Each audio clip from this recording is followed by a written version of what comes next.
네, 시작하겠습니다. 예, 저는 이제 합교육법학원에서 지금 보상법규 담당하고 있는 박성환 평가사라고 합니다. 그 다음에 번호는 제가 설명할 때는 안 드렸어요. 왜냐하면 까먹었어요. 두 분이 번호 올리시는 걸 보고 나서 아, 내가 번호를 안 썼구나. 이걸 그때 알았어요. 근데 이거 샘플 강의잖아요. 그렇기 때문에 번호 알아두시고 질문 자유롭게 해주시면은 감사하겠습니다. 제가 가끔 답장이 좀 느려요. 근데 항상 답장이 좀 느려도 언젠간 간다. 시험 전에는 답장이 다 완료가 돼요. 그렇기 때문에 연락 주시면은 알려드리겠습니다. 그리고 지금 방금 답안지를 좀 봤는데요. 일단은 어느 정도 이제 우리 반의 수준은 좀 이제 파악을 했어요. 그래서 우리가 가야 할 길이 아직 많이 멀구나라는 생각이 좀 들었는데, 지금 지난 시간에 제가 우리 저기 기본 강의 듣는 사람들한테는 얘기를 했는데 지금 오늘 보니까 이게 없더라고요.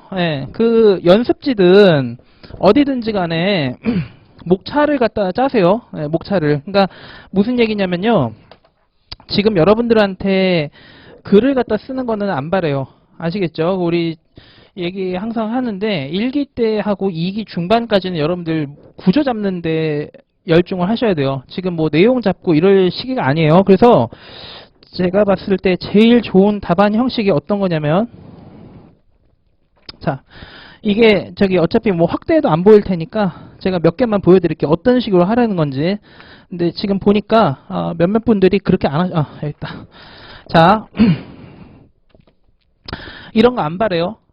아시겠죠?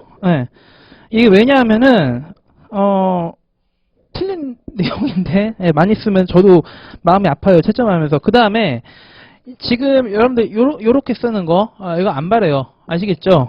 내용이 맞을 가능성은 없죠. 거의 요런 걸 원하는 거예요. 요런 거. 이거 연습지 다 채점해드려요. 아시겠죠? 이 목차 짠 거 가지고 여러분들은 채점해드릴 거예요. 그리고 지금 방금 전에 글 이렇게 쓴 사람보다 이렇게 쓴 사람들한테 할 얘기가 더 많아요. 아시겠죠? 그래서 다음 시간부터 답안지 쓰실 때는 내용에 자신이 없다라고 하시면은 이것만 짜서 내시라고요. 아시겠죠? 우리 지금 1기하고 2기 때는 이거 잡아야 돼요. 그 다음에 지금 특히나 1기가 아니라 저 뭐죠? 1차 들어가시는 분들은 이거 짜는 능력이 돼 있느냐 안 돼 있느냐에 따라 가지고 1차 끝나고 복귀하셨을 때 유해생들 한번 잡아버리겠다. 그 계획이 달라져요. 아시겠죠? 아무것도 준비 안 했는데 나 이제 1차 붙고 왔다. 너네 다 잡아버리겠다.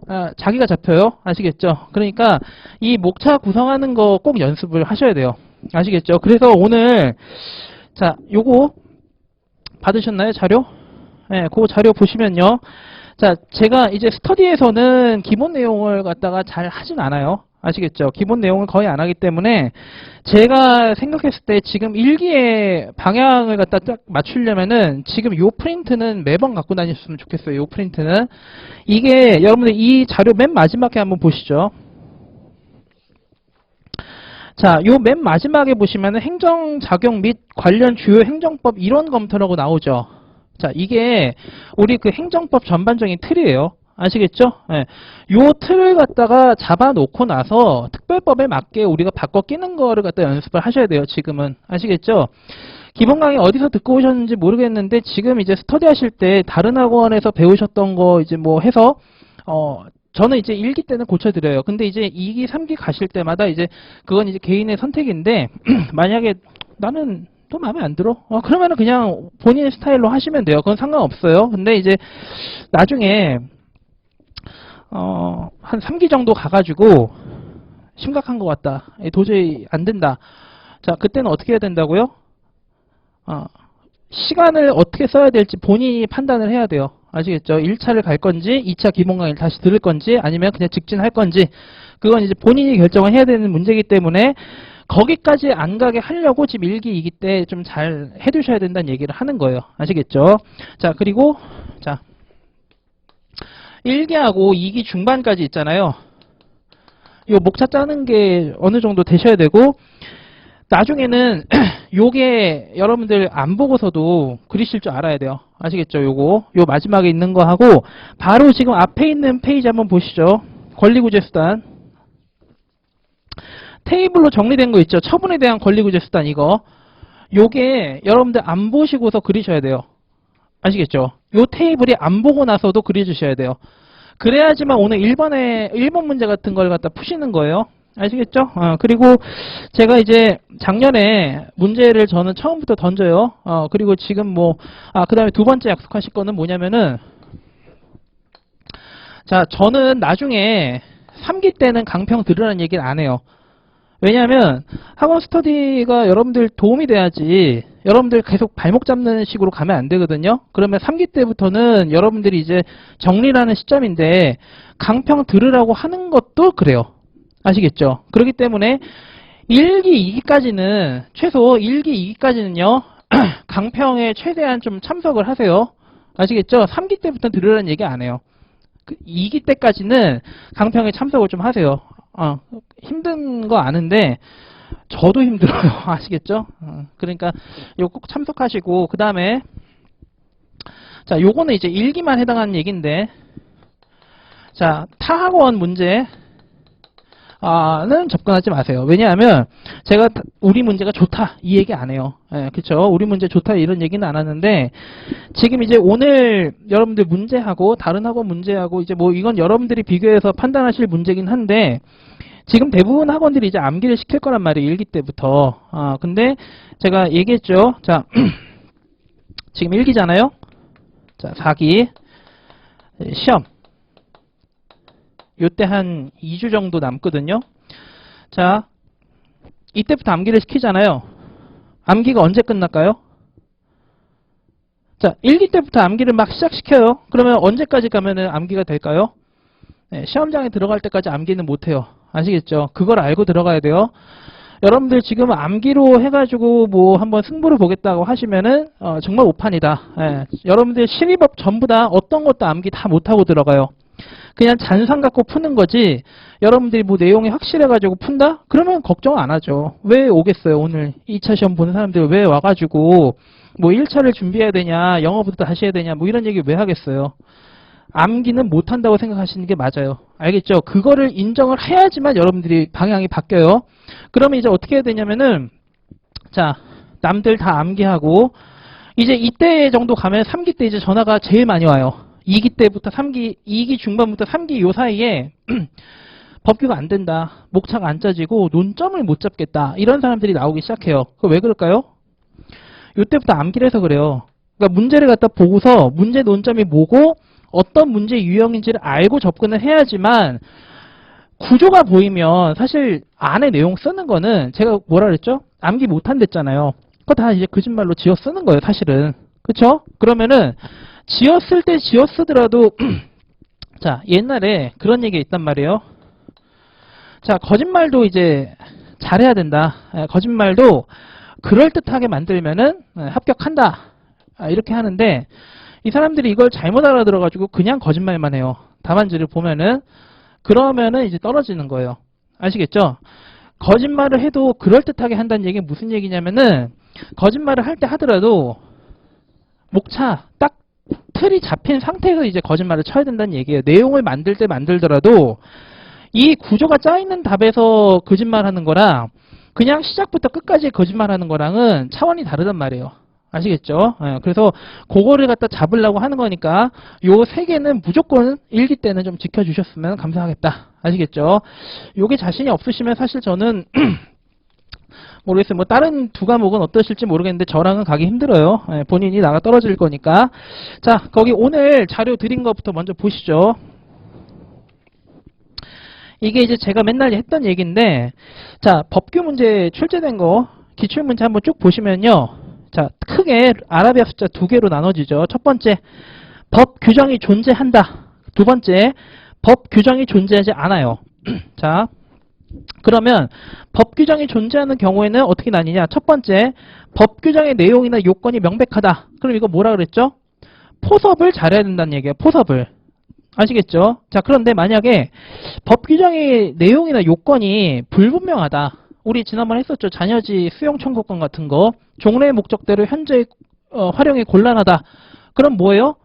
종래 목적이 뭐고 현저히 곤란한 게 어느 정도인지 모르잖아요. 자, 그러면 거기에 대해서 견해가 대립하겠죠. 누가 나오겠어요? 그렇죠. 판례가 나오죠. 그렇기 때문에 이 판례들이 여러분들 기본서에 다 나와 있는 85%의 판례예요. 자, 그러면 나중에 내년에 이제 가가지고 한 3, 4기 때 정리해야 되는데 판례 특강하는 그 판례들이 뭐냐?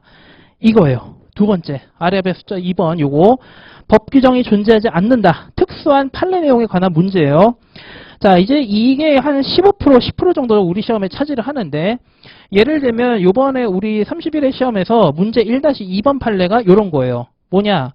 일반적 제한은 당해 사업하고 관련이 없으면 배제하고 원칙적으로는 반영을 하죠. 그 다음에 개별적 제한은 모두 다 배제를 하죠.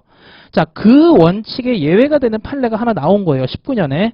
자, 근데 그 판례가 몇 점짜리예요? 10점짜리예요. 자, 10점짜리 완벽하게 쓰면 몇 점? 7점. 자, 완벽하지 않고 그냥 우리가 기본서에 아는 대로 쓰면 몇 점? 네, 5점이에요. 자, 그 사람들 차이 몇 점이에요? 2점밖에 차이 안 나요. 아시겠죠? 네, 그거를 갖다 먹으려고 10점짜리 하나 먹으려고 판례를 갖다가 공부한다? 이건 미친 짓이에요. 아시겠죠? 그 시간에 실무하고 이론 하셔야 된다. 이 말씀하셨죠? 말씀하신 게 아니라 말했죠. 그 다음에 이제 두 번째 별표 보시면요. 자, 이제 이거를 잘 봐야 돼요. 이제 우리가 기본 내용 할 때 첫 번째 이제 출제 유형은 이제 얘기를 했었잖아요. 이제 스터디를 할 때는 이 밑에 내용을 잘 봐야 돼요. 아시겠죠? 자, 문제가 크게 법규 문제는요. 네 가지. 첫 번째는 권리구제 수단을 묻는 문제가 나와요. 권리구제 수단을 묻는 문제. 자, 그러면 권리구제 수단을 묻는다고 했을 때 제일 중요한 건 뭐예요? 제일 중요한 거.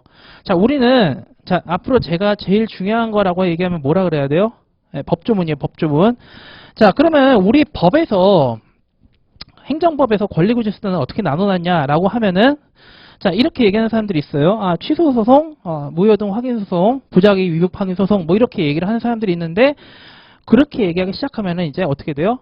분류체계를 모른다, 이렇게밖에 이제 판단이 안 되는 거예요. 이걸 접근은 어떻게 해야 되냐면은, 우리 법에서 그 권리구제 수단을 어떤 기준으로 나누고 있죠? 그쵸? 자, 조금 포괄적으로, 어떤 걸 소송 대상물로 삼는지를 갖고 나눠요. 어떤 거를 소송의 대상물로 삼는지. 행정소송법 보면은 행정소송을 어떻게 나누고 있죠? 행정소송법 3조에서 자, 처분 등에 관한 거다. 자, 이러면 어디로 가요?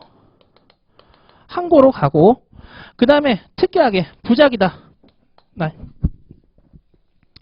항고에 가가지고 원칙적인 처분 등 얘하고 부작위를 나누죠.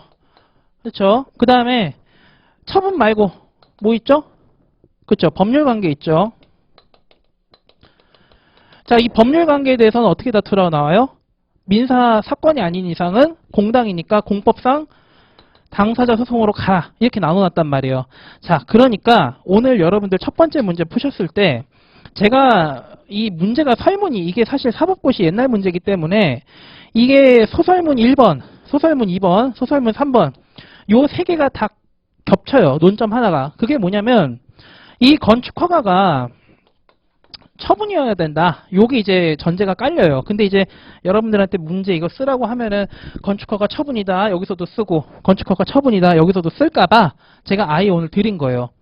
자, 근데 이제 오늘 답안지 아까 몇 개 보다 보니까 자, 건축허가가 수익적 행정행위다. 제3자유 행정행위다. 뭐 이런 걸 쭉 쓰셨어요. 자, 권리구제 수단을 갖다 모른다는 얘기죠. 권리구제 수단 어떻게 나눠놨죠? 권리구제 수단은 처분이냐 아니면 처분이 아니냐로 나눠져 있어요. 자, 그럼 여기서 권리구제 수단을 갖다 물어봤으면은 제3자유다. 수익적 행정행위다. 침익적 행정행위다. 이런 얘기가 나올 필요가 있을까요? 없을까요? 없단 말이에요. 권리구제 수단을 물어봤을 때는 지금 다투고자 하는 행위가 처분이냐 아니냐만 밝히면 돼요.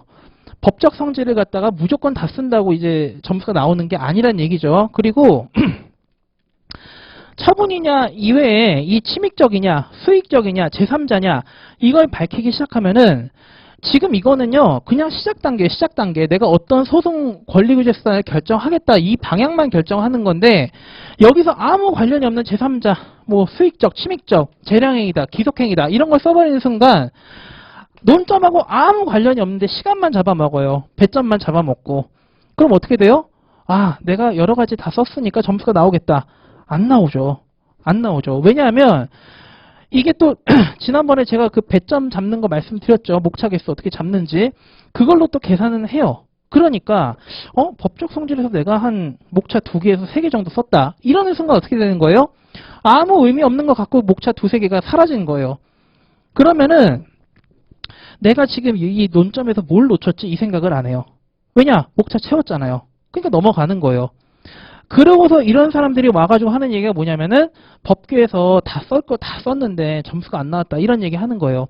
내가 분량이 20페이지 나오고 22페이지 나왔다. 근데 떨어졌다. 대부분이 이런 스타일이에요. 문제에서 뭘 묻는지를 알고 답안지를 써야 된다. 이 얘기예요. 아시겠죠? 자, 그렇기 때문에 법조문에서 접근을 하면은 우리 권리구제수단은 이렇게 2가지로 나눠놓고 있다. 이걸 일단 아셔야 돼요. 두 번째.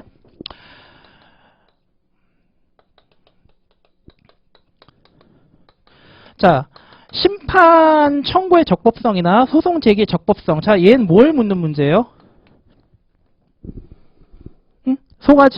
소송이 제대로 제기가 됐는지, 심판이 제대로 청구가 됐는지, 얘는 뭘 묻는 문제예요? 그렇죠. 소송 요건이에요. 소송 요건 뭐뭐 있죠?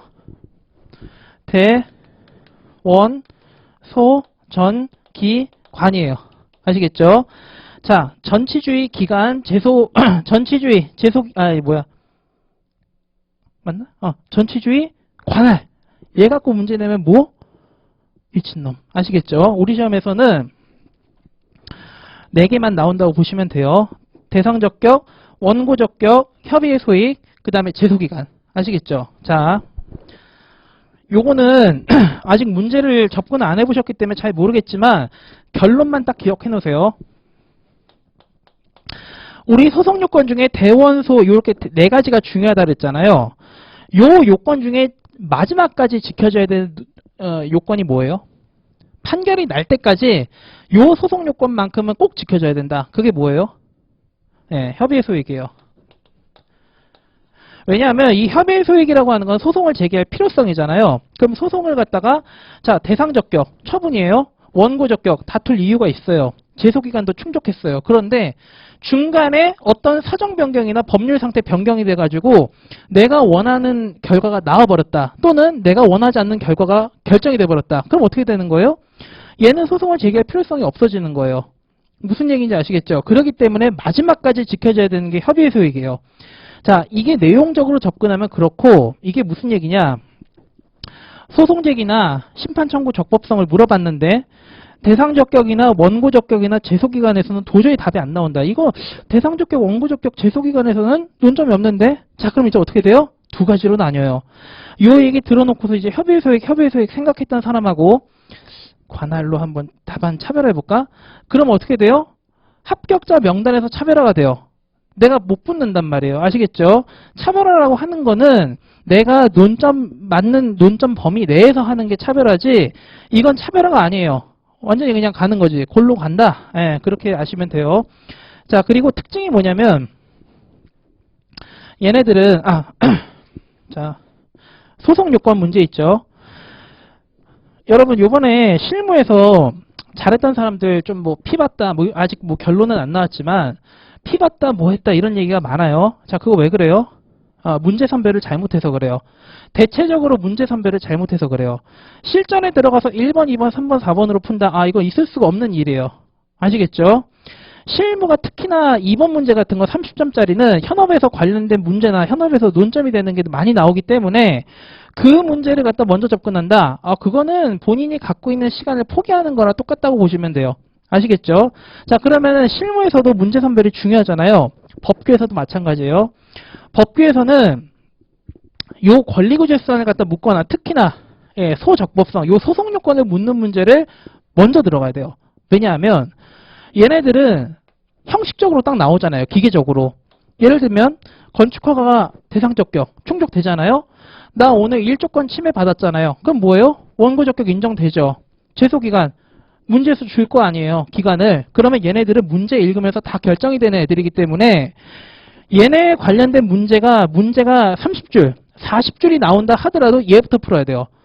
왜냐하면 얘네들은 사실관계, 문제에서 주어진 법률관계, 이게 중요하지가 않은 애들이에요. 얘네들은 기계적으로 나오는 애들이기 때문에 문제 길이가 어떻든지 간에 소송 요건에 관한 문제부터 해결을 해야 돼요. 아시겠죠? 자, 그러면 이제 요게 이제 문제죠. 자, 이제 세 번째하고 네 번째가 뭐냐면,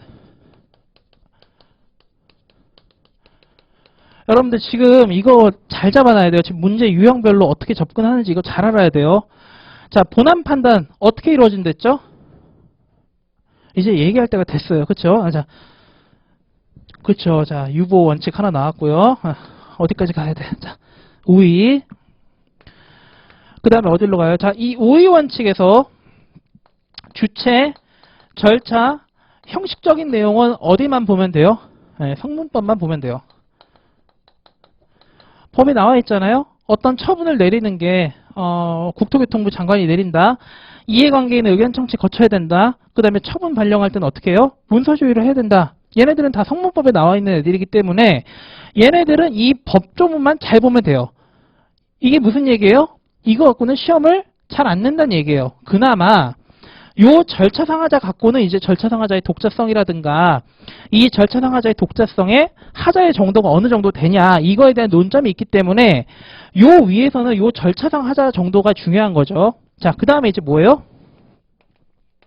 자, 이제 이 내용상하자를 판단하는 거예요. 내용상하자. 자, 이 내용상하자도 똑같아요. 자, 성문법에 어떻게 결정이 돼 있냐, 내용이 어떻게 돼 있냐 이걸 먼저 검토를 하겠죠.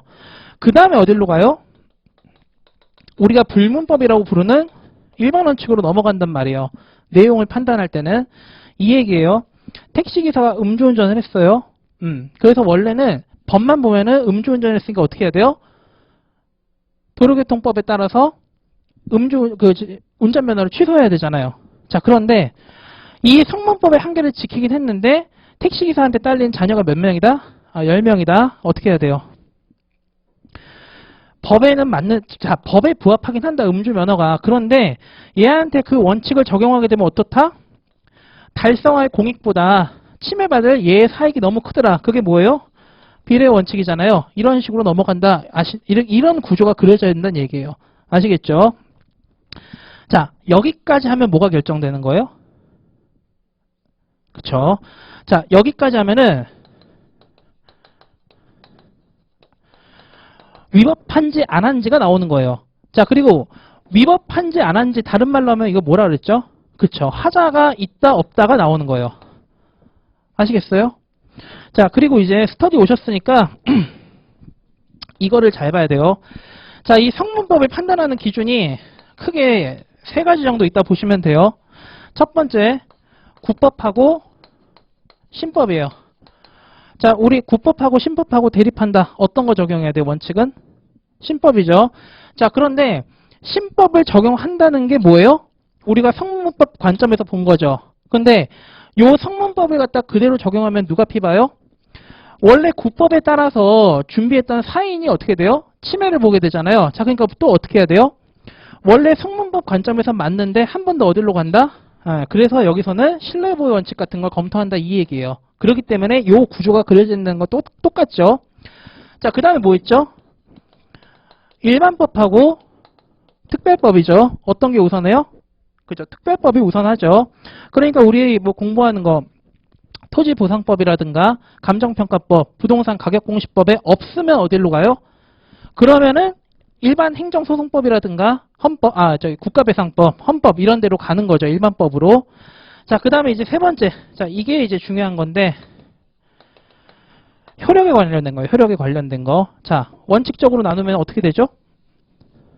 이게 무슨 얘기냐면은 법률이 있고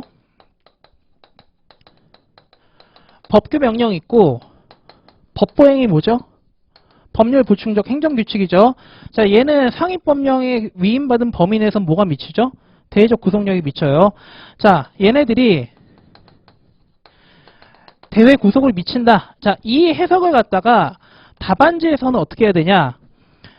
자, 얘를 갖다가 준수했다. 그럼 뭐예요? 적법이 되는 거고, 얘를 갖다 준수하지 않았다. 얘를 위반했다. 그럼 곧장 뭐가 되는 거예요?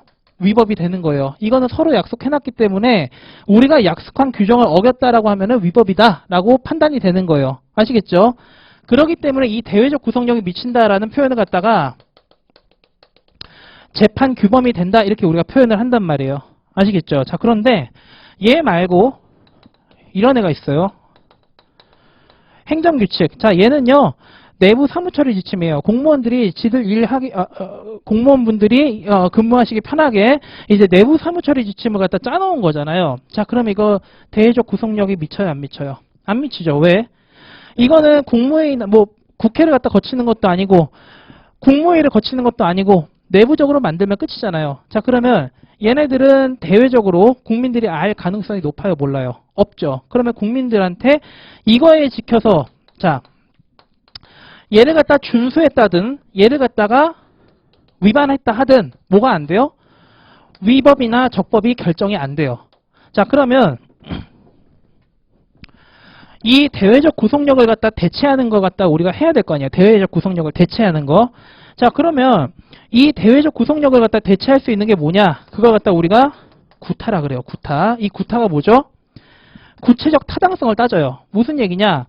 대외적 구속력은 없어서 얘를 갖다 지키든 얘를 갖다 위반하든 위적법이 결정되진 않는데 얘가 혹시라도 이 행정규칙이 이 기준의 내용 자체가 구체적으로 타당성, 그러니까 합리성이 있냐 없냐를 갖다가 우리가 별도로 따져줘야 한단 말이에요. 아시겠죠? 그게 이제 오늘 문제에 나와 있죠. 감정평가 실무 기준. 그래서 그거 이따가 어떻게 하는지 제가 보여드릴 거예요. 자, 그러면 행정규칙으로 가냐 법규 명령성을 지니냐. 자, 예를 들어서 지금 주어져 있는 성문법이 법규명령식의 행정규칙이라고 하든가. 자, 만약에 법규명령식의 행정규칙이다. 자, 얘가 법규명령성을 갖냐 얘가 행정규칙성을 갖냐. 자, 이거 선택 어떻게 해요? 법규명령성을 갖냐 행정규칙의 성질을 갖느냐. 이거 어떻게 선택해요? 자, 이건 여러분들이 판단하는 게 아니에요. 뭐가 판단해요? 자, 이거는 문제에 나와 있는 배점이 결정하는 거예요. 아시겠죠? 이게 이제 무슨 얘기인지 좀 이따 볼 거예요. 자, 여러분들 지금 오늘 아까 답안지 한번 이렇게 쓱 보다 보니까 감정평가 실무 기준에 위반했다. 의율 주장의 타당성을 갖다 검토해 이렇게 문제가 나왔잖아요. 자, 그리고 나서 무슨 얘기를 하셨냐면은 중대 명백설에 따라서 취소인지 무효인지 밝혀보겠다라고 쓰셨는데 본안 판단에서 나오는 거 있잖아요. 자, 본안 판단이 뭐 하는 거예요? 본안 판단? 자, 위법성의 판단이다라는 것도 맞는데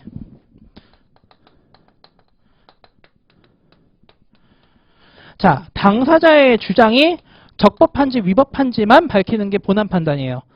아시겠죠? 당사자의 주장이 맞냐, 당사자의 주장이 틀리냐 이것만 결정하는 게 무슨 얘기예요? 위법이냐, 적법이냐만 밝혀내면 돼요. 자, 사인인 원고가 제기한 주장이 타당하다라고 하면 무슨 얘기예요? 하자가 있다 이거죠. 자, 거꾸로 행정청의 주장이 타당하다 이 얘기는 뭐예요? 행정처분이 적법하다잖아요. 거기까지만 결정하면 돼요. 자, 그러면 어떤 문제에서 요 중대명백서를 가져와 가지고 여러분들이 취소냐 무효냐까지 가야 되냐. 자, 본안 판단이 아니라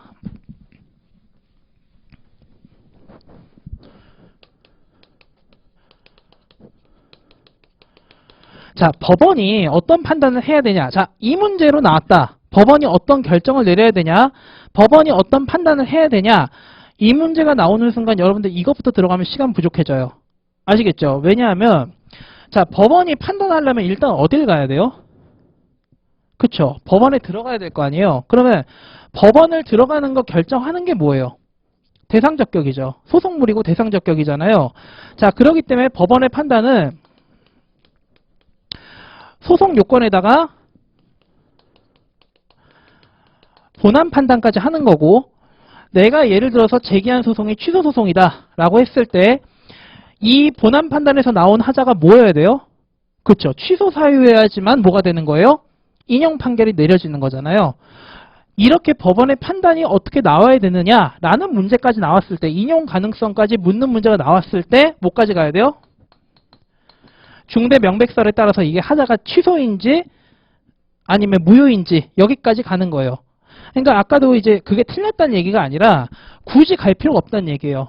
이게 지금 위법하냐 적법하냐를 물어봤는데 이게 위법하고 이 위법의 정도가 취소다 또는 무효다 라는 걸 밝히는 것 자체가 논점하고 관련도 없을 뿐만 아니라 여러분들 시간까지 잡아먹는다는 얘기예요. 아시겠죠? 그렇기 때문에 어디까지 끊어버릴 건지도 중요해요. 아시겠죠? 그거를 좀 잘 알아두시죠. 그렇게 해서 문제 구조가 4개라는 게 그 얘기예요. 그 밑에 있는 얘기가. 그 밑에 있는 얘기고, 그 다음에 그 뒤에 보면 이제 권리구제 수단 나오죠. 벌써 힘드네. 그 뒤에 나와 있는 권리구제 수단의 정리라고 나와 있죠. 아까 했던 얘기죠. 자, 문제에서 묻고 있는 권리구제 수단의 범위를 갖다 결정하는 게 제일 중요하고, 두 번째, 다투고자 하는 소송물이 뭐냐, 이걸 봐야 된다는 얘기예요. 그게 뭐가 결정한다는 얘기예요? 법적 성질이 결정한다는 얘기예요. 여기서 법적 성질이 어떤 법적 성질이에요? 처분이냐 아니냐가 결정하는 거예요. 아시겠죠? 자,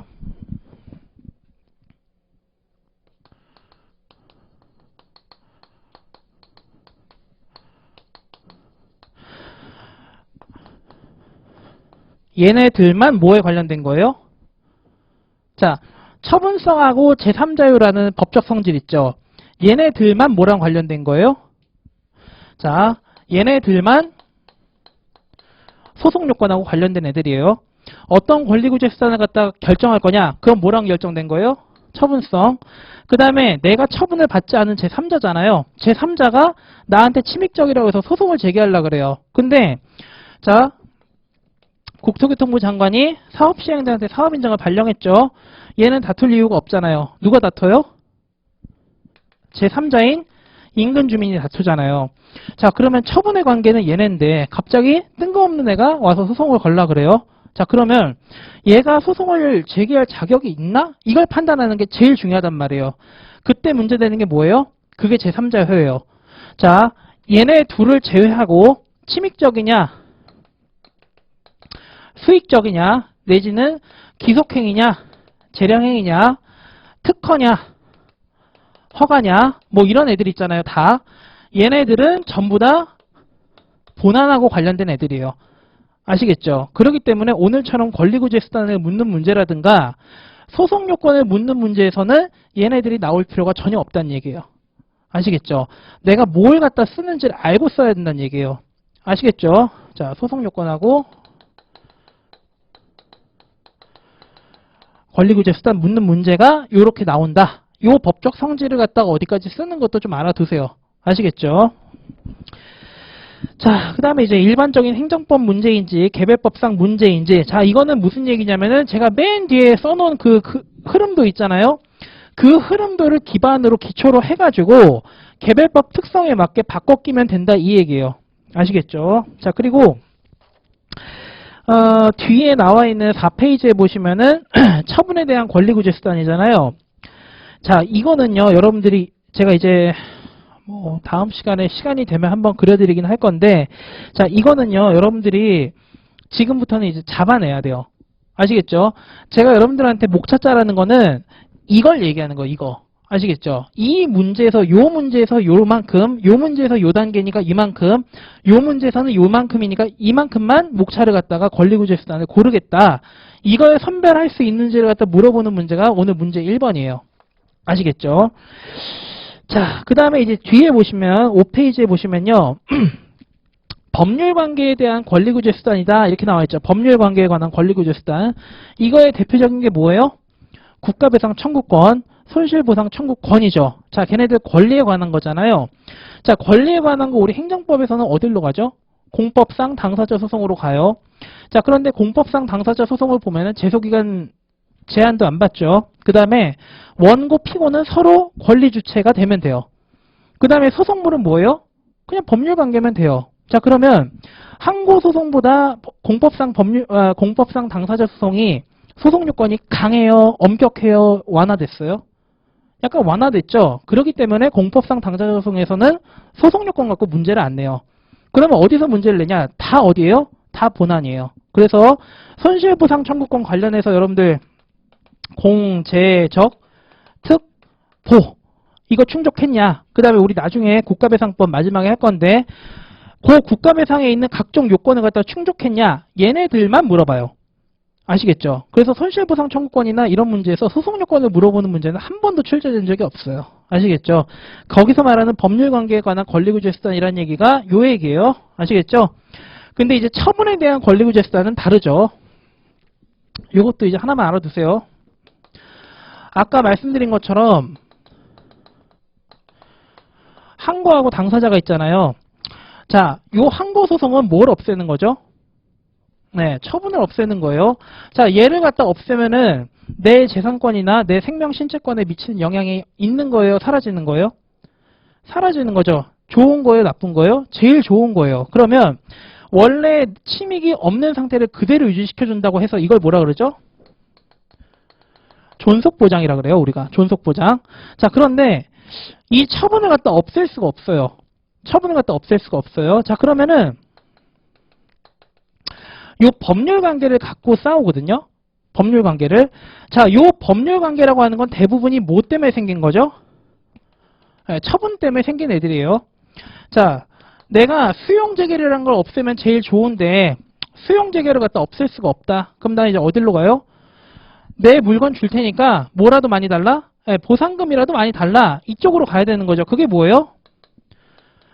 보증서로 간다 이 얘기예요. 그래서 여러분들 답안지 쓸 때 권리구제수단을 쓰라고 할 때 아무렇게나 쓰는 게 아니에요. 무조건 이 항고소송이 먼저 나오고 나서 그 다음에 어디로 가는 거예요? 공법상 당사자 소송 이게 나와야 돼요. 아시겠죠? 이게 뭐냐면은 우리가 보충성이라 그래요. 이 보충성이라는 단어가 뭐죠?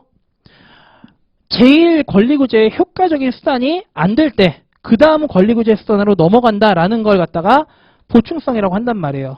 아시겠죠? 지금 여기서 이주대책 배우신 분 다른 학원에서 이주대책 배우고 왔다. 나중에 할게요. 자, 자, 그 정도 이제 보시면은 요 프린트 나중에 보실 때 좋은 거다라는 걸 아마 그때 가서 아실 겁니다. 예, 그래서 좀 그거를 갖다 잘 아시고 그 다음에 아까 말씀드렸던 것처럼 문제 순서나 진짜 그런 거 잘 선별하셔야 돼요. 아시겠죠? 요번에도 잘했던 애들이 1번부터 들어갔다가 실무 문제를 다 완주를 못한 사람들이 많아요. 그렇게 되면은 등수가 뒤집어지는 거예요. 무슨 얘기냐? 스터디에서 와가지고 문제 다 풀고 막 이랬잖아요. 맨날 1등, 맨날 2등 막 이랬어요. 그러다가 시험장에 들어갔어요. 등수 맨 밑에 꼬라박았던 사람이 들어갔는데 이거 1번 못 풀겠어. 2번도 각이 안 나와. 그래서 나 3번부터 들어가야지. 이러고 들어갔어요. 자, 3번, 4번, 1번, 2번으로 들어갔어요. 자, 그러면은 이 사람도 똑같이 문제를 다 못 풀고 끝났어요. 그런데 3번, 4번, 1번, 2번부터 들어간 사람은 어때요? 문제를 풀었을 때 안정적이에요. 자기가 먹을 거는 먹고 나왔다 이 얘기예요. 근데 잘했던 사람이든 못했던 사람이든 1번부터 들어갔던 사람은 뭐가 부족해요? 시간이 부족해요. 그래 논점을 뭘 날려야 할지도 모르니까 다 풀 거 아니에요. 자, 그러면 자동적으로 3번, 4번이 맞을 가능성이 높아요? 틀릴 가능성이 높아요? 틀리면 다행이죠.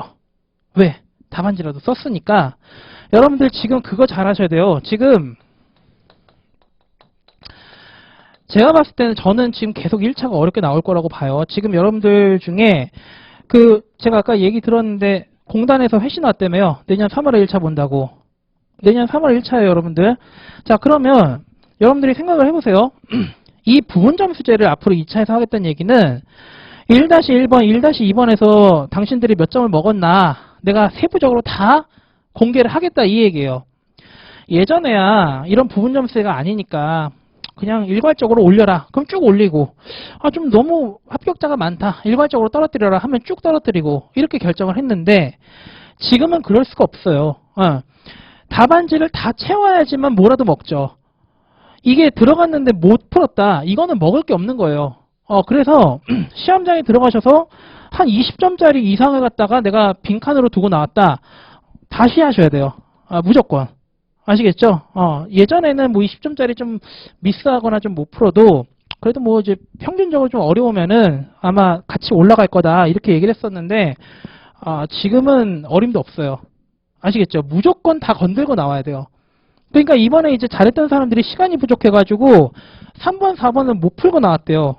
그러면은 그 사람들이 스터디에서 못했던 사람보다는 되게 열세해지는 거예요. 그러면 이제 뒤집어지는 거예요. 뭐 반에서 100등 했던 애가 뭐 시험에 붙었대. 미쳤다. 채점 기준 뭐야? 뭐 이래요. 네가 못 쓴 거예요. 그렇죠? 그렇죠? 네. 다 풀고 나왔어야 돼요, 무조건. 그래서 이 부분점수제로 간다는 얘기가 무슨 얘기냐면은 2차에서 점수 받기가 더 힘들어진다는 얘기예요. 채점하기도 힘들어지고 그럼 어디서 조절하겠어요? 당연히 1차죠. 내년에도 1차가 어려울 거예요. 아시겠죠? 네. 1차 그래서 지금 2차 뭐 욕심내서 하지 마시고 1차 시험 보실 분들은 나 좀 1차 불안하다 싶으면은 오늘까지만 나오셔도 돼요. 그냥 인강 들으셔도 되니까 1차 만만하게 보시면 안 돼요. 아시겠죠? 자, 이제 문제 보시죠. 자, 그리고 이제 문제 푸실 때 있잖아요. 행정청이 한 작용 있잖아요. 저는 이게 습관인데, 무슨 뭐 사실행위가 됐든 처분이 됐든 어떤 거든지 간에 저는 이 행정작용에다가 별표를 쳤어요. 항상. 두 번째, 당사자가 나와요. 당사자. 그러면 사인이 있을 거고 처분청이 있을 거 아니에요. 얘네들마다 동그라미를 쳐야 돼요. 그 다음에 제소기간을 갖다가 산정하는 기간이 나왔다라고 하면 전 그 기간에다 네모를 쳤어요. 아시겠죠? 요게 습관이 돼야 돼요. 그리고 특히나 요 소송요건이나 물론 뭐 소송요건뿐만 아니라 다 중요하겠지만 당사자가 이 구도는 잡고 들어가야 돼요. 누가 3자인지 누가 처분의 당사자인지 이거는 잡고 들어가야 돼요. 아시겠죠? 그런 거 하나도 없이 그냥 오늘 같은 문제야 쉽죠. 근데 이제 당사자 한 4명 주면은 나는 이거 원고 적격 문제인 줄 알았는데 소송 참가 문제였어? 이렇게 되는 거예요. 아시겠죠? 당사자는 무조건 관계도 잡고 들어가시는 게 제일 좋아요. 자, 문제 1번 보시죠. 권리구제 수단에 대한 문제고요. 자, 그리고 문제는요, 항상 마지막부터 읽으셔야 돼요. 마지막부터. 갑은이 아니라, 문제 마지막을 읽으라 해서, 다음 물음에 답하시오라는 걸 읽으라는 얘기가 아니에요. 아시겠죠? 소설문 마지막을 보세요. 소설문 마지막. 자, 문제 1번 보시면요. 권리구제 수단에 대해서 검토해라. 권리구제 수단에 대해서 검토하라. 권리구제 수단에 대해서 검토하라 이거예요. 얘부터 들어가야 한다는 얘기예요. 아시겠죠? 자, 그 다음에 문제 2번. 지금 이제 타본 검사할 때 여러분들이 해야 되는 걸 얘기하는 거예요. 문제 2번 보시면은 자, 다음 물음에 답하시오. 물음 1번. 주장은 타당한지 여부에 대해서 검토해라. 자, 본안이죠. 본안 판단은 시간이 무조건 걸려요. 왜냐? 위에 있는 사실관계가 적법한지 위법한지를 갖다 다 따져야 하기 때문에 이 위에 있는 사실관계를 다 읽어야 한다는 얘기예요. 아시겠어요? 무슨 얘기인지? 그렇기 때문에 이 2-1번 문제가 시간이 걸리는 문제라고요. 두 번째 보세요. 소송의 의의와 특수성에 대해서 설명하시오. 자, 이건 권리구제 수단에 관한 문제잖아요. 얘는 그러니까 시간이 많이 걸리는지 적게 걸리는지 알 수가 없는 문제예요. 이런 문제를 갖다 마지막에 풀어야 한다는 얘기예요. 아시겠죠? 자, 물음 1번 보시면요. 저 같으면 이거 앞에 문제 안 읽어요. 앞에 문제 안 읽어요. 왜? 권리구제 수단은 처분이냐 아니냐만 보면 되잖아요. 근데 문제 마지막에 뭐라 그래요? 건축허가가 처분이래요.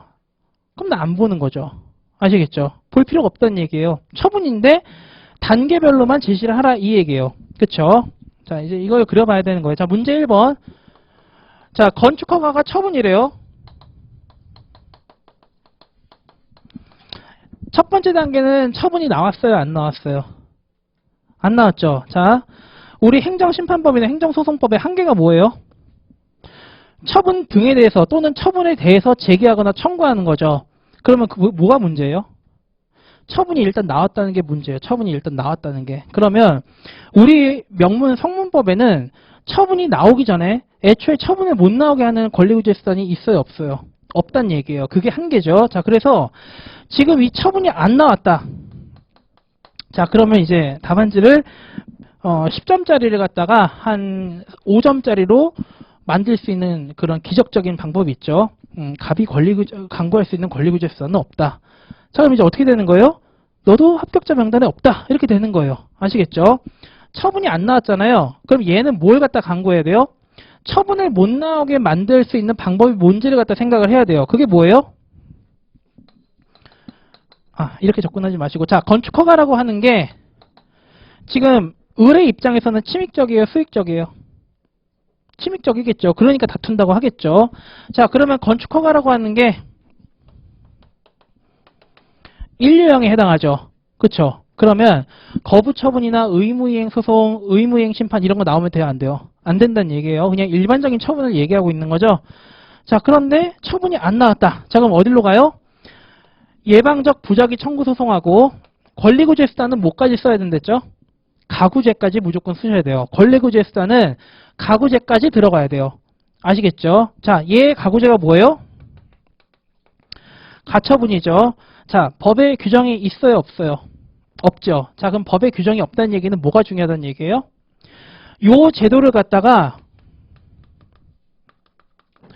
도입이 되는지 안 되는지 요 도입 가능성에 대한 견해 대립을 잘 쓰는 게 중요한 문제예요. 아시겠죠? 자, 우리 교재 보면은 의 쓰고요. 취지 쓰고 학설, 판례, 검토 이렇게 나와 있어요. 지금 몇 점이죠? 10점이죠. 제가 5점에 몇 개를 했죠? 자, 5점에 목차 2개 정도 잡으면 돼요. 자, 그럼 얘는 몇 개 쓰면 돼요? 미니멈 4개에서 6개를 써야 돼요. 자, 근데 얘 의학판검 쓰고 가처분도 의학판검 쓰면 어떻게 돼요? 이거 먹어봤자 10점. 자, 10점을 먹는다 해서 10점을 먹는 게 아니에요. 만점 몇 점이죠? 70%부터 잡고 시작을 해요. 그러니까 이 사람은 이걸 많이 먹어도 몇 점? 7점이 되는 거예요. 아시겠죠? 자, 그렇기 때문에 이런 7점짜리 문제는 막 먹는 게 아니에요. 적당히 먹고 뱉어야 된다는 얘기예요. 자, 그걸 이제 보세요. 자, 그럼 목차가 4개에서 6개 정도 나와야겠다라고 생각을 하고 이제 들어가야죠. 쟁점의 정리 한번 보시죠. 처분에 해당하는 건축허가가 나오기 전 예방적 권리구제 수단으로서 예방적 부작위 청구 소송과 가구제인 가처분을 강구할 수 있다는 걸 밝힌다. 그리고 여러분들 그거는 좀 알아두세요.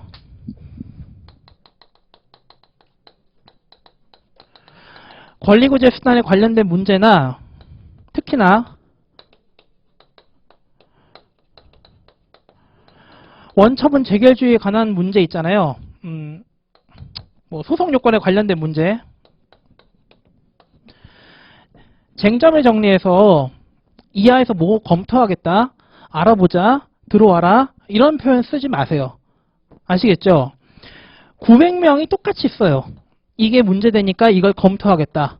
자, 그러면 여러분들이 채점한다고 쳐봐요. 검토한다. 읽어봐야 할 거 아니에요. 얘가 뭘 검토했는지, 맞게 검토했는지 읽어봐야 할 거 아니에요.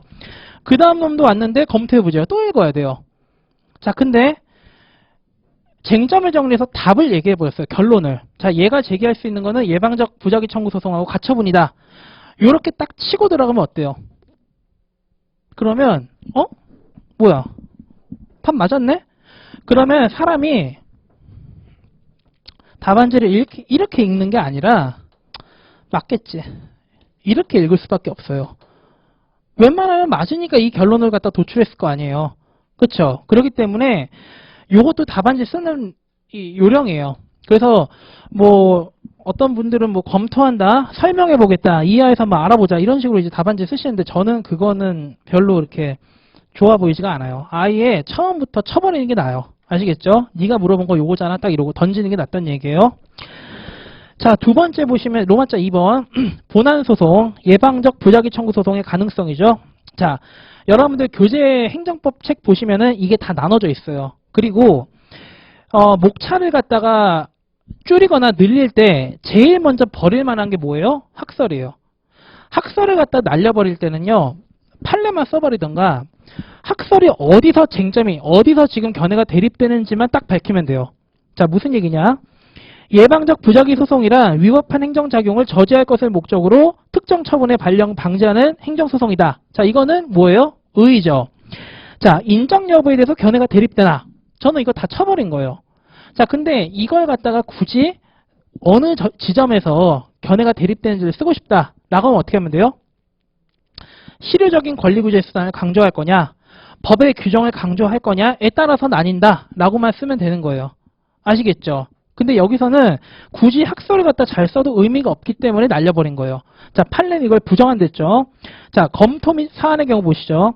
생각건대 현행법상 침익적 처분에 대한 예방적 권리구제 수단이 인정되지 않기 때문에 나는 뭘 위해서? 권리구제를 위해서 이거 인정하겠다 이 얘기예요. 아시겠죠? 그럼 나는 뭘 제기할 수 있게 되는 거예요? 을은 예방적 부작위 청구 소송을 제기할 수 있게 된다 이 얘기죠. 아시겠죠? 자, 그 다음에 이제 두 번째 가구제예요. 자, 이 가구제는 이제 가처분을 얘기하는 거고 가처분도 마찬가지예요. 의 써준 다음에 두 번째 보세요. 판례는 부정한다 그랬죠? 검토 및 사안의 경우 보세요. 자, 가처분이라고 하는 거는 잠정적인 처분의 발령 또는 발령 금지 명령에 불과하기 때문에 행정청이 해야 될 그 액션을 갖다가 사법부가 하는 게 아니에요. 그냥 명령만 하는 거지. 그렇기 때문에 인정해도 상관이 없다 이 얘기예요. 자, 요렇게 하면 지금 몇 점이에요? 자, 지금 우리 답안지 한쪽이 22줄이에요. 요 22줄이 한 페이지당 6.5점이라고 계산하시면 돼요. 자, 그러면 여기까지 하면 몇 점? 여기까지 하면 한 8.5점에서 9점 정도 되는 거예요. 10점 정도. 아시겠죠? 그 분량 감각을 갖고 써야 된다고요. 이거를 문학 판검마다 쓰면 어떻게 돼요? 2페이지가 넘어가요. 자, 그럼 이제 어떻게 되냐? 열심히 쓰는데 시간이 계속 줄어들기 시작해요. 왜? 본인이 쓸 수 있는 필력은 정해져 있는데 목차는 엄청 많이 쓰잖아요. 그럼 당연히 시간이 부족할 수밖에 없는 거예요. 이런 문제는 쳐버리는 거예요. 아시겠죠? 그래서 오늘 집에 가셔가지고 10점짜리 문제에서 목차를 갖다 이렇게 6개 정도 구성을 할 때는 이 기본서에 이렇게 지금 널브러져 있는데 이걸 이렇게 쳐버리는구나 라는 걸 갖다 빨리 그 감을 갖다 잡으시는 분일수록 유리하다. 예, 그게 중요해요. 스터디 하실 때는. 아시겠죠? 그래서 암기를 하지 말라는 거예요, 지금. 왜냐면 그 감이 생기고 나서 암기를 해야지만 이게 쳐버리고 학설을 갖다 이렇게 신경 안 쓰는데 그걸 모르면 어떻게 돼요? 다 신경 쓰이는 거예요, 다. 아시겠죠? 요런 거 스킬 먼저 배우신 다음에 목차겠어 하고 내가 지금 여기서 논점이 뭐다라는 걸 잡고 나서 구조 잡고 나서 암기하셔도 안 늦다고요. 아시겠죠? 결국 시험장 들어가면은 여러분들이 외웠던 거 안 쓰고 있잖아요. 지금 학설 같은 거 여러분들 외울 거 아니에요. 썼어요, 안 썼어요? 쓸 시간이 없다고요. 아시겠죠? 네. 자, 서의문 2번 보세요. 자, 이거는 뭐예요, 이제? 건축 허가가 발령이 됐어요. 자, 그럼 이제는 뭐가 나왔다? 처분이 나온 거예요. 자, 그럼 이제 처분이 나왔으니까 법을 봐야겠죠. 자, 그러면 행정심판법 보니까 뭐라고 나와요? 취소심판하고 무효동 항의심판 청구할 수 있다 이렇게 나오죠. 그 다음에 행정소송법 보니까 뭐가 나와요? 항고소송으로 들어가서 그 항고소송 중에 뭐?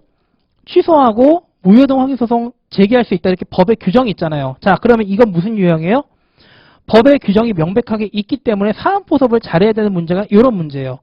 아시겠죠? 자, 그렇기 때문에 법조문대로 잘 쓰는 게 중요하고 자, 그 다음에 이거를 이제 잘해야 돼요.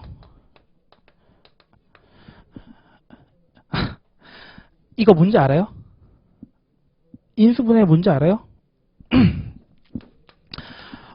시간이 없는데 나 지금 가야 되는데 자, 이거 아시겠죠? 공통된 거는 빼낸다는 얘기예요. 공통된 건 빼낸다. 중복해서 쓰질 않는다는 얘기예요. 무슨 얘기냐면은 자, 행정심판하고 행정소송 중에 항고소송 우리 본안 판단은 이렇게 쓸 거잖아요. 그렇죠? 자, 여기서 취소, 무효등. 그 다음에 여기서도 뭐예요? 취소 소송하고 무효등 항의소송 쓸 거 아니에요. 그 다음에 가구제는 뭐가 들어가요? 처분. 1유형, 3유형은 무슨 가구제가 뭐예요? 집행정지잖아요. 자, 그러면 얘에서도 집행정지. 얘에서도 집행정지잖아요. 자, 답안지 못 쓰는 하수들이 꼭 반복해서 써요. 그럼 어떻게 해야 되냐? 본안 판단, 본안 쟁송 있잖아요. 내가 궁극적으로 얻고 싶은 권리구제 수단은 뭐예요? 위에 있는 라인이잖아요. 가구제는 뭐예요? 자, 취소 소송이나 취소 심판을 갖다 제기해가지고 이때 가서 결론을 얻을 거 아니에요. 인용이 되면 처분이 날아갈 것이고 기각이 되면 처분이 살아있을 것이고 이게 이때 가서 결론이 나잖아요. 자, 이거를 PV 한 게 뭐예요? PV가 뭐예요? 전문용어? 네, 현가. 자, 요 현가를 한 게 뭐예요? 그게 가구제예요. 가구제. 임시적으로 구제를 해준다. 자, 그러면 취소 심판이든 무효동 항의 심판이든 얘네들의 효과를 앞당기는 게 뭐예요? 집행정지죠. 취소 소송이든 무효동 항의 소송이든 앞당기는 게 뭐예요? 집행정지죠. 자, 그러면 이 집행정지는 두 번이 반복될 거 아니에요. 행정심판하고 행정소송에서 법조문만 다르지 요건하고 의의는 다 똑같단 말이에요. 그럼 어떻게 하면 돼요? 크게 잡는 거예요. 로마자 숫자는 아무 때나 잡는 게 아니라 크게 나눌 때 잡는 거예요. 크게. 구조적으로 크게 나눌 때. 자, 그러면 로마자 2번에서 본안쟁송이라고 잡고 로마자 3번에서 이제 한 번에 어떻게 하면 돼요? 가구제로서의 집행정지를 검토하겠다. 이러고 묶어 쓰면 된다는 얘기예요. 그 스킬도 아셔야 돼요. 그래야지만 쓸데없이 반복을 안 한단 말이에요. 10점이잖아요. 맞춰도 10점, 맞춰도 7점. 그쵸? 네. 답안지 보시죠. 자, 건축허가 처분이 이미 나왔다. 자, 그러면 이에 대해서 행정심판 중 취소, 무효동 확인심판, 행정소송 중에서는 항고소송으로서 취소, 무효동 확인소송 및 가구제로서 집행정지가 가능한 것을 밝힌다 라고 답을 말하면 되죠. 로마자 2번 보시면 본안쟁송이라고 나오죠. 행정심판 수단의 검토. 항상 법에 규정이 있으면 뭐부터 써야 돼요? 관련 규정부터 받고 들어가야 돼요. 무조건. 아시겠죠? 자, 그 다음에 4번 보시면 사안의 경우, 자, 건축허가는 관할 행정청이 을에게 행하는 구체적 사실관한 법집행으로서 취소나 무효동 확인 심판을 청구할 수 있다라고 쓰시면 되고요. 두 번째, 행정심판 전치주의죠. 그쵸? 행정심판 전치주의라는 얘기는 무슨 얘기예요? 행정소송 앞에 뭐가 있다는 얘기예요? 전치가 앞에 둔다는 얘기겠죠. 앞에 둔다. 그러면 행정심판 전치주의라는 거는 행정소송 앞에 행정심판이 있다는 얘기잖아요. 그러기 때문에 법조문에 맞게 권리구제수단을 쓸 거면은 행정심판이 먼저 나와야 한다는 얘기예요. 아시겠죠? 그 다음에 두 번째 보시면 뭐가 나와요? 행정소송 수단의 검토라고 나오죠. 행소법 3조는 항고소송이 있는데, 자, 여기서는 처분 등이나 부작위를 대상으로 한다. 우리는 처분이니까 뭘로 간다? 1호, 2호로 간다. 이 얘기예요. 취소 소송이죠. 예, 무효동 확인 소송하고, 예, 그거 심판에서 소송으로만 바꿔주세요. 죄송합니다. 자, 그리고 이제 위의 얘기는 처분하고 똑같기 때문에 그냥 밑에서 뭐만 쓰면 돼요? 을은 취소 소송하고 무효동 확인 소송을 제기할 수 있다. 이렇게 치면 끝이라는 얘기예요. 아시겠죠? 자, 그 다음에 이제 어디로 가요? 공통분모로 가는 거예요. 행정심판으로 가든 행정소송으로 가든 둘 다 뭘 갈 수 있다? 집행정지로 갈 수 있다는 얘기예요. 뽑아냈죠? 대신에 뭔 달라요? 법 근거는 다르잖아요. 그걸 어디 쓰냐? 마지막 줄에 보시면 행정심판법 제30조 2항과 행정소송법 제23조 2항에 근거한다 라고 나와 있는 거 보이시죠? 예, 그렇게 써주면 된다는 얘기예요. 그 다음에 요건의 검토. 자, 보통 요거는 거기 옆에다가 써놓으세요.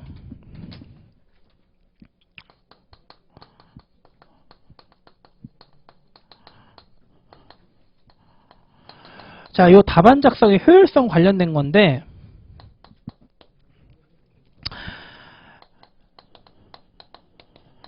배점이 넉넉하다. 그러면 일반론하고 사안의 경우를 나눠 써도 상관없어요. 자, 그런데 지금 이 문제처럼 배점이 부족하다라고 하면은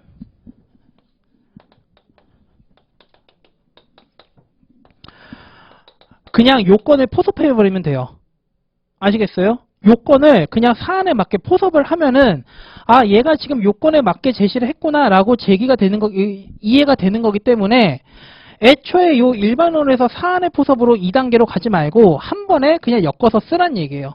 어떻게 쓰는 거냐면은, 자, 첫 번째, 을이 제기한 적법한 본안 쟁송이 계속되고 있어야 되고 회복 불가능한 손해가 발생해야 되고 집행정지에 긴급한 필요가 요청되어야 된다. 한편 공공복리에 중대한 영향이 없고 을의 청구가 이유 없으니 본안에서 명백하지 아니해야지만 청구가 인용된다 라고 그냥 사안의 포섭에서 써버리면 돼요.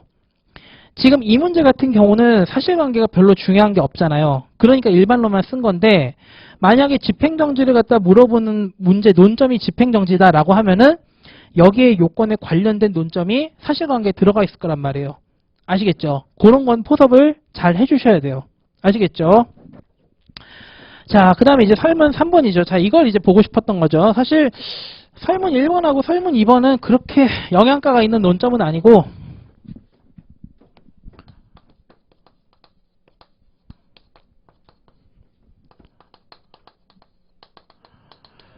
건축허가 왜 받아요?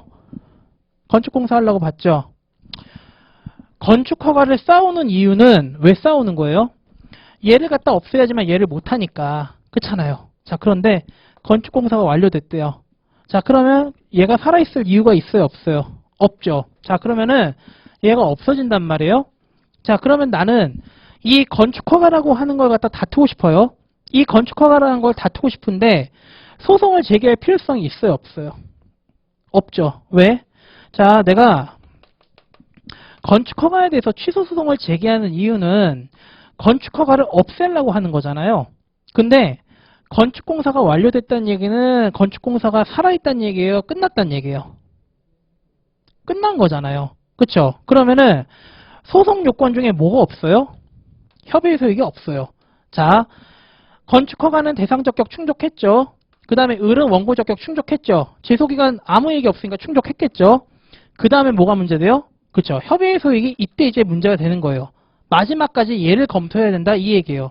그러면 이미 건물 다 올라왔는데 건축허가 다투면 뭐예요? 그렇잖아요? 그러기 때문에 뭘 당한다? 소송 요건 못해서 각하될 거다 이 얘기예요. 그러니까 설문 2번은 지금 행정심판하고 행정소송이 중요한 문제였는데 지금 3단계에서는 더 이상 얘를 갖다 제기할 필요성이 없어진다는 얘기예요. 그 다음에 여기에 이제 가구제까지. 자, 정지시킬 대상의 처분이 있어요, 없어요? 없어졌잖아요. 그러면 본안도 안 되니까 뭐도 안 된다? 네, 집행정지도 안 된다. 이 결론이 같이 가야 되는 거예요. 자, 그럼 이제 자동적으로 어디로 가겠어요? 이제 더 이상은 존속보장이 안 돼요. 그러면 그 다음 단계 어디로 가요, 우리? 그쵸. 손해전보수단으로 가는 거예요. 그 다음에 어디로 가요? 민사로 가고, 그 다음에 어디로 가죠? 마지막에 헌법소원까지 가는 거예요. 얘를 잘 보여줘야 돼요. 자, 손해전보수단에 두 가지가 있어요. 국배가 있고, 뭐가 있죠? 네, 손실보상이 있어요. 손실보상 요건 중에 뭐가 있죠? 특별한 희생이 있어야 돼요. 자, 얘는 특별한 희생이 있는 거예요? 아니에요? 아니죠. 그러니까 얘는 안 되는 거예요. 아시겠죠? 그러면 뭐밖에 안 돼요? 국배요. 자, 국배하고 같이 가는 민사수단 뭐 하나 있죠? 그쵸? 결과제거 청구가 있죠. 결과제거 청구.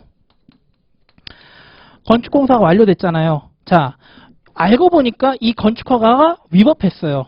자, 그러면 이 건축허가에 따른 뭐? 재산상 손해에 대해서 돈 받고, 그 다음에 건물 올라갔잖아요. 그럼 어떻게 해야 돼요? 야, 건물 다시 원상회복해라 라고 주장을 해야 되잖아요. 제가 항상 얘기했죠. 얘하고 얘는 세트다. 요 얘기했죠. 그 다음에도 만약에 안 된다 하면 어디로 가야 돼요? 마지막으로? 그렇죠. 헌법소원으로 가야 된다. 요 구조를 잘 보여줘야 된다는 얘기예요. 아시겠죠? 그래서 오늘 물음 1번, 2번, 3번 있잖아요. 그 상관관계를 잘 봐야 돼요. 아시겠죠? 아, 2단계에서 처분이 나오기 전, 처분이 나오고 나서 처분이 더 이상 의미가 없어진 경우 이때마다 권리구제 수단을 내가 어떻게 선택해야 된다라는 거를 오늘 제가 요거 표 드린 거 있잖아요. 자료. 그걸 보고서 연습을 하셔야 된다고 이제. 아시겠죠? 자, 근데 문제 단서를 봤어요. 자, 보통 이렇게 쓸 내용이 많아지잖아요. 그러면 문제에서 항상 장치를 둬요, 장치를. 그게 무슨 얘기냐? 제가 아까 법원이 어떤 판단을 해야 되느냐라고 물어봤을 때 이게 뭘 묻는 거랬죠? 법원이 어떤 판단을 해야 되느냐? 그쵸? 소송 요건하고 본안 판단, 그 다음에 중대 명백설에 따라서 하자의 정도까지 따져야 된다 이렇게 얘기를 했잖아요. 자, 이런 문제를 20점으로 낸다? 미친 사람이에요. 그러면은 문제 마지막에 무슨 얘기를 두냐면은 을이 제기한 소송은 적법하게 제기된 걸로 간주한다라고 해서 어떻게 해요? 이 소송 요건을 쓰지 않을 수 있게 도와준단 말이에요. 문제에서. 뭔 얘기인지 아시겠어요? 그걸 잘 봐야 돼요. 자, 그러면 지금 내가 써야 되는 게 첫 번째, 존속보장이 안 된다는 거 한번 써야 되고, 두 번째, 국가배상 써야 되고, 결과제거 청구 써야 되고, 헌법소원까지 써야 돼요. 이렇게 하고서 지금 목차 몇 개? 8개에서 10개를 줬어요. 말이 안 된다는 얘기예요. 자, 그럼 뭐가 있다? 문제 장치가 있다고요. 그게 뭐예요? 맨 마지막 줄에 건축공사가 완료됐고 건축물을 철거하는 게 용이하지 않다라는 표현이 무슨 얘기예요? 그렇죠. 원상회복을 할 수가 없다는 얘기죠. 자, 그럼 어떻게 하면 돼요?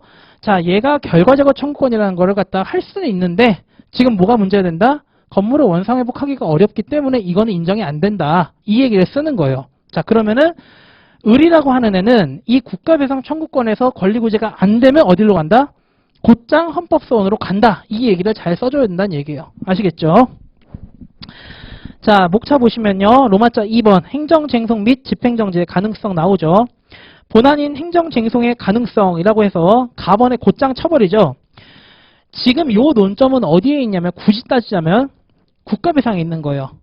아시겠죠? 어차피 지금 행정쟁송은 안 되잖아요. 그렇죠? 그렇기 때문에 곧장 치는 거예요. 협의소에게 의 써준 다음에 사안의 경우 건축허가가 이미 처분에 해당하는데 현실적인 필요성이 없다는 얘기예요. 그렇기 때문에 각하 판결 또는 각하 재결 받는다라고 친 다음에 가구제도 써주는 거죠. 정지대상 처분이 있어야 되는데 건축공사 완료됐기 때문에 건축허가 이미 의미가 없다 얘기예요. 그럼 뭐다? 집행정지도 기각 결정 받는다 에서 끝난 거예요. 그럼 존속부장 날아간 거죠. 손해전보수단의 가능성. 자, 손해전보수단의 결정이에요. 자, 특별한 희생이 없기 때문에 위법한 건축허가를 갖다 전제로 해서 가보자 이거예요. 자, 문제 사실관계를 보니까 뭐가 있다? 사위의 방법에 따라서 건축허가를 갖다 신청했는데 행정청이 그걸 알았어요, 몰랐어요? 몰랐죠. 자, 그러면 그건 나중에 국가배상에서 하겠지만 그걸 모르는데 고의로 몰랐다. 일부러 모르려고. 아, 얘가 사위인 거 알아. 얘가 부정한 방법으로 신청한 거 아는데도 건축허가 내줬다. 그게 뭐예요? 고의예요. 몰랐어. 내가 실수했네. 미안해. 뭐예요? 과실이에요. 그러면 고의든 과실이든 요건 하나 충족되면 어떻게 돼요? 국가배상 갈 수가 있단 말이에요. 자, 그래서 국가배상 청구의 가능성. 자, 의 써준 다음에 근거 써주고 사안의 경우 보시죠. 공무원인 관할행정청이 사위의 방법으로 건축허가를 신청한 사실을 알지 못한 데에 고의나 과실이 있다면 공무집행 중 발생한 위법행위로서 재산상 선해에 대해서 국가배상 청구할 수가 있다라고 결론만 간단하게 제시해 주시는 거예요. 아시겠죠? 권리구제 수단 묻는 거는 대부분 행정법 교수들이 들어가서 돼요. 권리구제 수단 묻는 거는.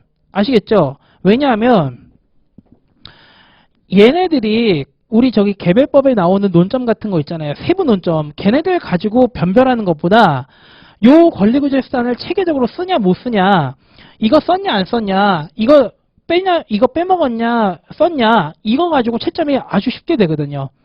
그래서 대부분이 권리구제 수단 문제 내는 거는 법대 교수들이 들어서 내요. 그리고 그 해는 점수가 후예요. 왜? 그냥 가서 평가나 잘해라. 뭐 이거 하겠니?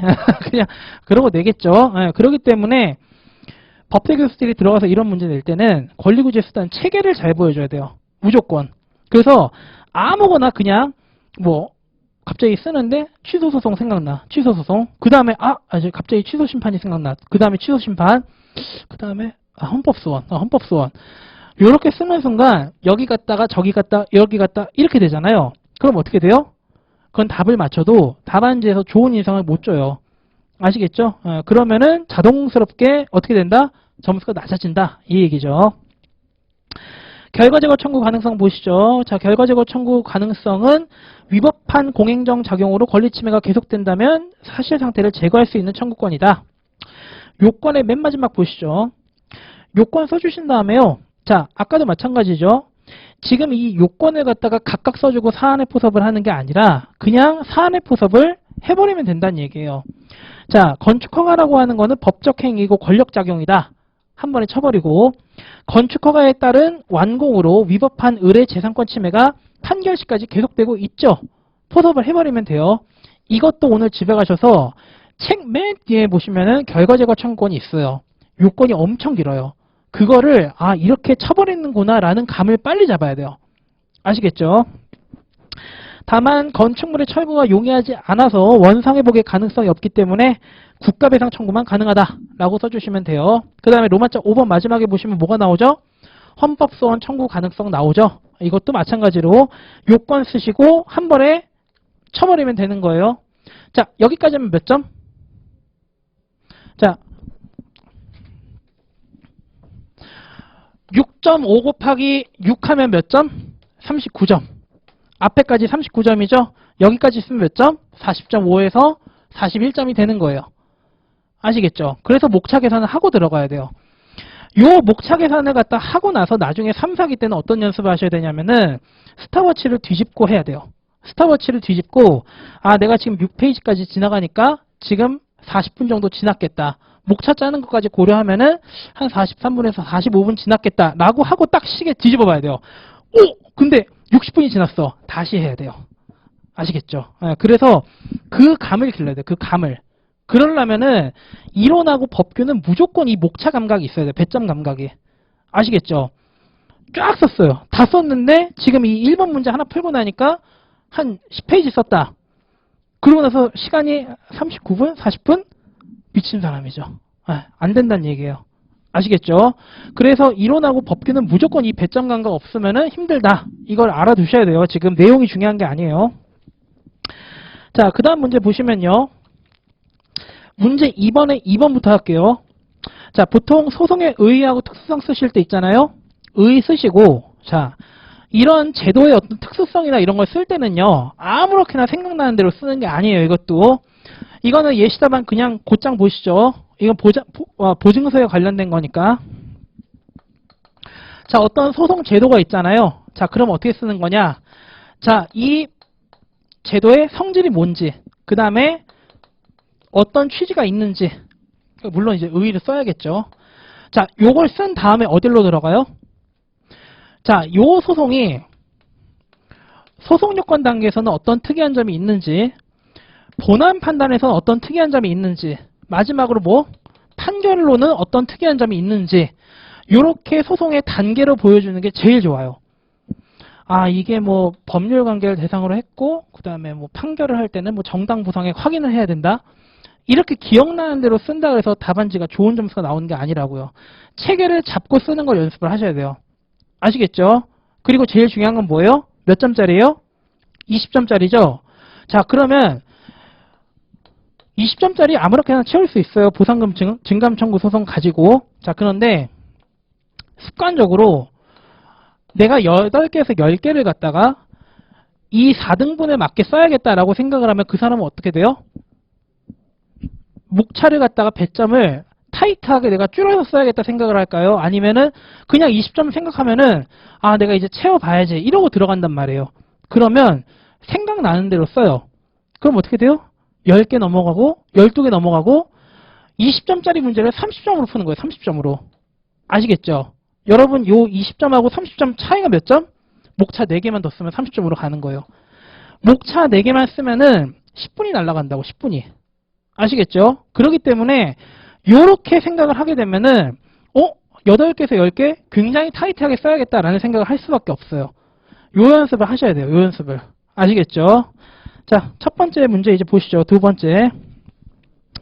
자, 갑은 보상액 결정이 감정평가 실무 기준을 따르지 않았기 때문에 위법이라고 주장한다. 자, 문제에서 당사자 주장이 적법한지를 봐라라고 했을 때는 뭘 잘 봐야 돼요? 당사자 주장이 뭔지를 봐야 돼요. 자, 첫 번째. 주장의 적법성을 판단하는 본안 문제가 나왔다고 했을 때는 당사자의 주장이 뭔지를 봐야 돼요. 아시겠죠? 그 다음에 이거. 주장을 갖다 보고 나서는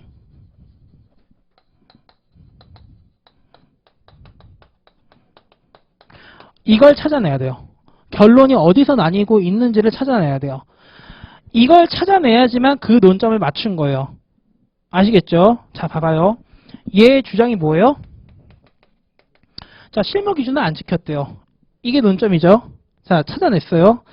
자, 이 기준이 대외적 구속력이 있으면 여기에 따르지 않았으면 뭐가 되는 거예요? 위법이 되는 거죠. 자, 근데 대외적 구속력이 없는 행정규칙이라고 보면 어떻게 되는 거예요? 결정이 안 되는 거예요. 그러면 어디로 가야 돼요? 구체적 타당성을 따져줘야 돼요. 그쵸? 자, 얘 배점 몇 점? 20점이에요. 20점. 자, 요 20점짜리를요. 감정평가 실무 기준을 법규명령식의 행정규칙으로 보든 법령 보충적 행정규칙으로 보든 어떤 걸로 보든지 간에 얘 의의 쓰고 법적 성질을 써봤자 목차 몇 개밖에 못 채워요? 맥스 5개요. 자, 그러면 나머지 8개는 어떻게 채워요? 심지어 법규명령 대외적 구속력이 미친다라고 하면 어떻게 돼요? 위에 사실관계 따질 필요가 없어요. 왜? 얘 안 지켰다며요. 법규명령인데 안 지켰다며요. 그럼 위에 있는 얘기 판단할 거 없이 뭐가 되는 거예요? 곧장 그냥 위법이 되는 거예요. 자, 그럼 이제 어떻게 되는 거예요? 20점짜리를 10점에 끝내는 기적을 보여주는 거예요. 좋은 기적이 아니에요. 아시겠죠? 이게 기적이 좋은 게 아니에요. 바다가 갈리는 게 아니라 갈려져 있던 바다가 모이는 거라고, 이런 기적은요. 아시겠죠? 네. 이렇게 가야 되는 거예요. 이렇게. 아시겠어요? 배점에 따라서 판단은 됐죠? 그러면 위에 제시된 사실관계를 가지고 내가 어떻게 구체적 타당성을 따질 건가라는 걸 갖고 생각을 하셔야 돼요. 아시겠죠? 자, 요거를요. 나 답안지 어떻게 쓰는지 모르겠다. 너는 밥 먹고 5년 동안 그것만 했으니까 쓰겠는데 나는 모르겠다. 말도 안 돼요. 어떻게 들어가라고요? 유보, 우위, 주, 절, 형 들어가랬죠. 내용. 자, 여기서 성문법하고 일반 원칙 이렇게 이거를 지금은 그리는데 나중에 머리에 있어야 돼 그냥. 아시겠죠? 자, 그럼 봐봐요. 문제 다 읽어봐도 사업시행 국토교통부 장관이 안 했다. 보건복지부 장관이 했다. 이런 얘기 있어요? 없어요? 없죠. 아니에요. 형식성하자. 없죠. 절차, 협의 시도했잖아요. 협의가 안 된 거지 협의는 시도했어요. 자, 그러면 절차상하자 있어요? 없어요? 없죠. 내려가요. 그러면 내용상하자가 뭐가 있냐? 이걸 보려 그러는 거예요. 자, 그런데 이 성문법이 지금 뭐예요? 그쵸. 이게 실무 기준이에요. 자, 그러면 세 가지가 있다 그랬죠. 국법, 신법, 일반법, 특별법. 그 다음에 뭐가 있죠? 효력이 있잖아요. 얘가 논점인 거예요. 그렇기 때문에 얘가 대외적 구속력을 지니냐 못 지니느냐에 따라서 결론이 나뉘어지기 때문에 어디가 논점이다? 얘가 논점이 되는 거고, 그렇기 때문에 실무 기준의 법적 성질을 풍부하게 써줘야 된다 이 얘기예요. 그 다음에 이 법적 성질 써줘봤자 맥시멈 5개를 했죠. 그럼 나머지 4개는 어디에서 채워요? 여기서 채워야 되는 거예요. 구체적 타당성을 어떻게 따질 거냐. 그러면 행정규칙으로 결정하고 구체적 타당성을 따져야겠다 라고 들어가야 되는 거예요. 아시겠죠? 답안지 어떻게 풀어야 할지 모르면 이 목차를 쓰라는 얘기예요. 이 목차를 쓰고 내가 여기서 뭘로 결정하겠다. 이것만 연습지에다 쓰시면 답안지 채점해 드리겠다고요. 만약에 법규명령성으로 가면은 뭐가 문제인지 써드리고, 행정규칙으로 갔다 해도 이 사람이 포섭을 하는 과정에서 착각해가지고 법규명령처럼 쓸 수가 있단 말이에요. 그거 잡아드리겠다고. 아시겠죠? 그리고 아까 권리구제 수단 문제도 마찬가지예요. 위에서 행정심판법하고 행정소송법에 따른 취소하고 무효가 안 된다고 했어요. 근데 밑에서 집행정지 된다. 자, 그럼 어떻게 되는 거예요? 통일성이 깨지는 거예요. 아시겠죠? 집행정지는 뭐라고요? 본안 쟁송으로 얻을 효과를 앞당기는 거라고요. 근데 본안이 안 된다며요. 그럼 앞당길 게 있어요? 없어요? 없잖아요. 그 통일성이 맞아야 돼요. 답안지 아무렇게나 그냥 쓰는 게 아니라. 아시겠죠? 자, 이거 답안지 한번 보시죠. 자, 여기서 이제 나눠서 보셔야 되는데, 문제 2- 설문 1번은요, 배점에 맞게 어떻게 법적 성질을 날렸는지를 첫 번째 보셔야 돼요. 아시겠죠? 여러분들 감정평가 실무기준 법령부충적 행정규칙에 해당한다 해가지고 법령부충적 행정규칙의 법적 성질에 관한 거 학설 판례 쭉 나뉘잖아요. 그거를 다 쓰면 어떻게 돼요? 정작의 중요한 작업을 못하게 된다고요. 자, 그래서 어떻게 치냐면 쟁점의 정리부터 보시죠. 감정평가 실무기준이 법령부충적 행정규칙으로서 거기 한번 바꿔주세요. 제가 이거 요번에 문제 바꾸면서 20점으로 늘린 거라 예전에 10점으로 냈던 거거든요. 행정규칙이라고 바꿔주세요. 행정규칙. 이에 따르지 않은 보상액 결정이 위법임을 밝힌다. 자, 감정평가 실무기준의 법적 성질 보시면은 국토교통부 고시고 기준을 담고 있다라고 하신 다음에 법적 성질. 자, 그러면 감정평가 실무기준이라고 하는 거는 형식은 고시인데 행정 내부의 조직 활동에 교육을 하기 위한 행정규칙의 형식이나 감정평가법 등 상위법령의 위임을 받았잖아요. 감칙 31조 받았죠. 감칙 31조는 어디서 받아요? 감정평가법 3조 3항에서 위임을 받잖아요. 얘는 뭐다? 법령부충적 행정규칙이다 라고 결정을 하는 거예요. 아시겠죠? 그 다음에 보시면은 여러분들 기본서에 보면 법령부충적 행정규칙에 관한 판례 있죠. 학설 있죠. 다 나뉘는 거예요. 자, 그러면 어떻게 치냐? 학설이 어디서 대립해요?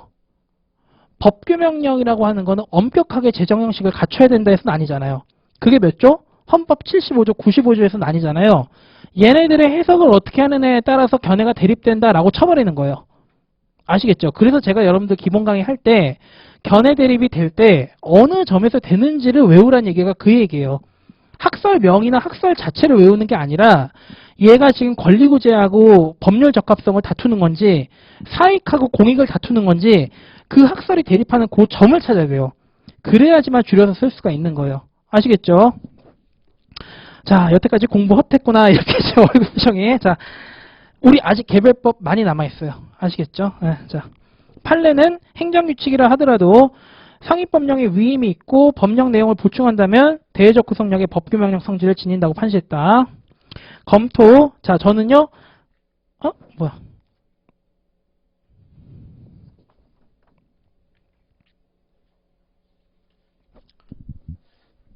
죄송합니다. 법규명령이 맞아요. 자, 죄송합니다. 법규명령이 맞아요. 법규명령이. 자, 법규명령으로 보고 나서 자, 그 다음에 이제 사안의 경우 한번 보시죠. 우리 그 판례가 있잖아요. 하자의 승계도 마찬가지인데 요 판례가 일반론적인 걸 제시하는 게 있고 사안하고 관련된 판례가 있어요. 항상 일반론적인 걸 먼저 제시하고 그 다음에 어디로 가요? 개별적인 걸로 들어가는 거예요. 자, 그러면 나는 이 감정평가 실무 기준이 뭐라 그랬어요? 법령 보충적 행정규칙이라고 했잖아요. 그러면 법령 보충적 행정규칙이라고 하는 거는 상위법령의 위임이 있고 그 범위에서 규정하고 있으면 뭐가 미쳐요? 대외적 구성력이 미치잖아요. 그럼 우리 원칙으로 따지면 뭐예요? 얘는 대외적 구성력이 미치는 법규 명령이 맞다 이거예요. 근데 판례가 뭐라 그러냐면은 밑에 감정평가 실무 기준과 토지보상평가 지침은 법원을 기속한다고 할 수 없다라고 판시를 했어요. 아시겠죠? 요거는 판시가 나중에 바뀔 거예요. 왜냐하면 이때는 감정평가에 관한 규칙이 국토교통부 훈령이 아니라 국토교통부 고시였거든요. 감정평가에 관한 규칙 자체가 행정규칙이니까 거기에 위임을 받은 것도 뭐예요? 행정규칙이라고 판단한 거예요. 근데 지금 국토교통부 훈령으로 바뀌었잖아요. 그러기 때문에 나중에 감정평가 실무 기준에 관한 다툼이 분쟁이 발생한다라고 하면은 요 판결이 바뀔 수도 있어요. 아시겠죠? 일단은 부정했다라고 아시면 돼요. 자, 감정평가 기준은 자, 상위법령의 위임을 받았으나 세칙을 갖다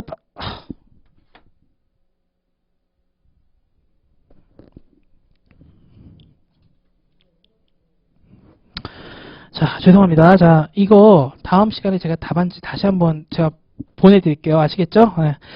자, 행정규칙으로 봄이 타당하다라고 해놓고 그 뒤에 보시면은 행정규칙으로 봤을 때 자, 이거를 보세요. 자, 만약에 내가 행정규칙으로 봤으면 내가 밑에서는 이제 뭘 따져야 돼요? 네, 구체적 타당성을 따져야 돼요. 이게 무슨 얘기냐면은 이 감정평가 실무 기준이라고 하는 거를 요 사안의 재판 기준으로 활용할 거냐 안 할 거냐를 결정을 하는 거예요. 이 구체적 타당성이라고 하는 게. 자, 그걸 어떻게 따지냐면요.